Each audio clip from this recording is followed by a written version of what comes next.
बहुत समय पहले की बात है। किसी गांव में एक किसान रहता था। वह रोज भोर में उठकर दूर झरनों से स्वच्छ पानी लेने जाया करता था। इस काम के लिए वह अपने साथ 2 बड़ा घड़े ले जाता था। इन्हें वो डंडे में बांधकर अपने कंधे पर दोनों ओर लटका लेता था। उनमें से एक बड़ा घड़ा कहीं से फूटा हुआ था और दूसरा एकदम सही था। इस वजह से रोज घर पहुंचते पहुंचते किसान के पास 1.5 घड़ा पानी ही बच पाता था। ऐसा 2 सालों से चल रहा था। सही घड़े को इस बात पर घमंड था कि वो पूरा का पूरा पानी घर पहुंचाता है और उसके अंदर कोई कमी नहीं है। वहीं दूसरी तरफ फूटा घड़ा इस बात से शर्मिंदा रहता था कि वो आधा पानी ही घर तक पहुंचा पाता है और किसान की मेहनत बेकार चली जाती है। फूटा घड़ा ये सब सोचकर बहुत परेशान रहने लगा और एक दिन उससे रहा नहीं गया। उसने किसान से कहा, मैं खुद पर शर्मिंदा हूँ और आपसे क्षमा मांगना चाहता हूँ। क्यों? किसान ने पूछा। तुम किस बात से शर्मिंदा हो? शायद आप नहीं जानते, पर मैं एक जगह से फूटा हुआ हूँ और पिछले 2 सालों से मुझे जितना पानी घर पहुँचाना चाहिए था बस उसका आधा ही पहुँचा पाया हूँ। मेरे अंदर ये बहुत बड़ी कमी है और इस वजह से आपकी मेहनत बर्बाद होती रही है।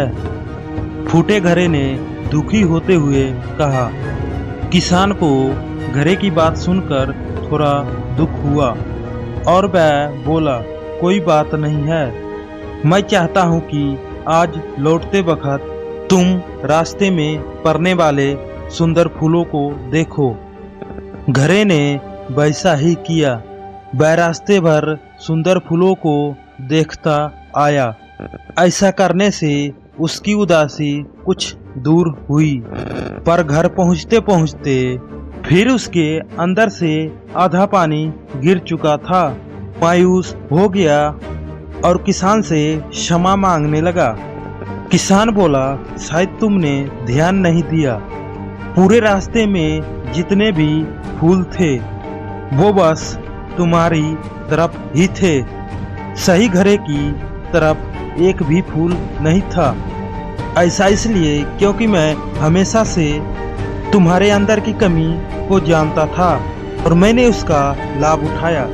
मैंने तुम्हारे तरफ वाले रास्ते पर रंग बिरंगे फूलों के बीज बो दिए थे।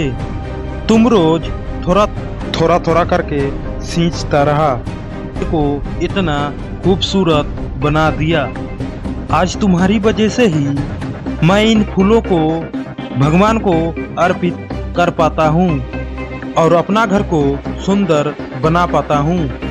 तुम ही सोचो, अगर तुम जैसे हो वैसे नहीं होते तो भला मैं ये सब कुछ कर पाता। दोस्तों, हम सभी के अंदर कोई ना कोई कमियां होती है, पर यही कमियां हमें अनोखी बनाती है।